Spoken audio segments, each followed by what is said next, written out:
Good morning, magandang araw guys. Ito, share ko sa inyo yung aking sinervisa na automatic washing machine na Samsung. Ang problema nito guys is ayaw pumasok ang tubig dito sa water inlet. Yan dyan sa kulay blue na yan. So tumawag si customer dahil malakas naman daw yung tubig sa kanila, pero ayaw pumasok yung tubig. Ayan, so ayan, binuksan natin yung likod, yung pinakang cover ng papunta sa water inlet. Ayan. Ayan guys. So yan ang mga isang problema ng mga automatic washing machine. Kailangan malakas ang tubig. So sa case nito malakas naman yung tubig. Ang problema ayaw naman pumasok yung tubig. So check upin natin siya kung bakit. At kung sira or defective yung water inlet na yan, is papalitan natin.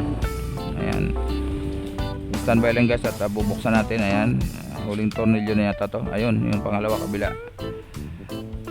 Tapos buksan natin. Ayan, iangat lang na konti. Ayan. So ayan yung water inlet, yung kulay blue. Ayan, so ito nakita natin guys dito sa kanan. Ayan dyan, pinasok na siya ng mga daga. Ayan o, may mga plastic pa na dinala ng daga dyan. Ganyan ang karamihan problema ng ating mga washing machine. Kahit yung mga gas range, ganyan din. Yan, ginatkat ng daga guys yung mga wiring. So ayan, putol-putol. Pag ganito, ayan o, mga balat ng mga chichirya. Grabe ang daga. Ayan o. So gulat yung may-ari dahil ginagamit pa raw nila nakarang linggo. Kung gagamitan nila, ayaw na gumana. So ayan yung maliliit na wire. Pag ganito guys, pag marami ng ngat-ngat ng daga, dapat yan palitan na ng buong wiring. Ayan, pero malayo tayo sa bilihan, nandito tayo sa Cavite. So kinausap ko yung may-ari na kung pwede natin gawa ng paraan na idugtong, i-trace kung saan yung mga naputol na kailangan palitan.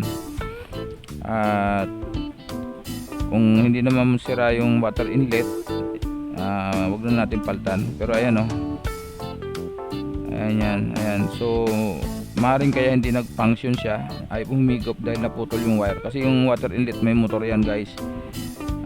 May supply yan na kuryente para humigop ng tubig.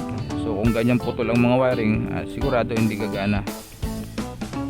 So yan ang ating tatrabahuhin. Ayan, minadali ko na lang to guys, shortcut ko na lang kasi napakatagal magkalikot dyan, magdugtong ng mga wires. Titracein natin, color coding lang naman yan. Ayan, wala nang problema, kaso lang masikip at kailangan mabusisi yung pagre-repair. Tama yung ating pagdudugtong at babalot natin ng insulator. Ayan. So kaya ang advice ko lang sa ating mga household yung eradicate natin yung mga daga. Kasi yan, kahit na idugtong natin yan, dahil nabahayan na ng daga, maaaring bumalik uli dyan yung daga. So ina-advise ko sa inyo yung bumili tayo ng rat off na pag-spray. Sa online meron nun. So ito, gumamit ako ng mga shrinkable tube para mabalutan yung mga wire. So ayan na, nakabit ko na guys, hindi ko na pinakat sa inyo. So bali ang natanggal na wire, ang dinugtong natin ay 5 piraso. So ayan, gumagana na guys. Ayan, ayan, umiikot na yung gumagana, nagwawas na siya. Siyempre kasama din yung dryer dahil automatic to. Ayan. So ang problema na lang yung tumatagas naman doon sa gripo. Kailangan guys sa automatic washing machine sufficient ang tubig. Hindi pwedeng mahina. Nahihirapan yung kanyang system, yung kanyang board pag mahina yung tubig. Ayan. So sa mga gumagamit ng automatic machine, siguraduhin nyo lang na enough yung supply ng tubig nyo kung kayo gagamit nito. Ayan. Luma na rin naman yung washing machine niya, siguro mga 8 years na to, ganyang model, pero gumagana pa naman dahil lang sa wiring na ginatgat ng daga, kaya tumitigil at ayaw pumasok yung tubig. Ayan o. So ayan guys, at sana makatulong sa inyo na ang pinakang tip ko dyan sa inyo ay maging malinis dun sa likod ng washing machine hanggat maaari, hindi mapasok ng mga daga yung ating mga appliances, kahit gas range, yung mga gas range natin sa bahay, ganyan din ang problema. So ayan, tapos na tayo. Madali lang guys, hindi ko na sa inyo pinakita kasi wiring lang naman, wala namang pinalitan na pyesang maselan. So yan, aking kasama,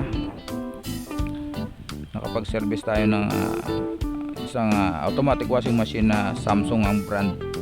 Siyempre satisfied si client. Ayan, medyo kinuha pa yung ating messenger para kung sakaling may problema uli, ayan, madali tayong matawagan. Ayun guys, at tayo ay natapos. Hindi ko na sa inyo pinakita yung kung paano, total dugtong lang naman, color coding lang naman kasi yung wiring niyan guys. So kung pula na putol, idugtong mo sa pula. Ayan, minsan may kapares na pula pero maliit yung isa, malaki yung isa, so madali lang naman hanapin. Ayan guys, so ako'y pauwi na. Iwan yung kasama ko, so may sasakyan ng gamit nila, ako motor lang. At tayo uuwi na sa ating maliit na shop dito sa Naik, Cavite. Andito ako guys sa Pasinaya Central. So itong sinervisan ko, nasa parting dulo siya, looban. Ayan, ating palabas na to ng aming papunta ako sa malapit sa guardhouse, lagpas ng clubhouse pag galing ka sa gate. Ayan, malapit lang, mura lang guys ang kanyang kaya lang minimum tayo dyan pagdating sa pagsiservice ng washing machine, lalo pag automatic. Top load kasi yung guys na Samsung, so 1.5 po ang ating labor dyan. Nagbibigay din naman tayo ng discount pag ganong malit na trabaho lang naman, pero minimum po yan 1.5 pag top load. Ngayon pag front load, yung karamihan ginagamit sa mga laundry shop is 2.5 ang labor sa ganyang mga repair. Cleaning, naglilinis tayo kasi pag cleaning automatic baklas lahat, 2.5 pa rin yun, basta minimum 1.5. So ayan guys, itong aking lugar ni Matsuki TV, bagong pakikipagsapalaran sa ibang lugar. Ayan, mag-performance pa lang tayo dito guys, kaya ayun, paano mayroon namang customer na nakikilala na tayo. Itong aking shop guys, ito.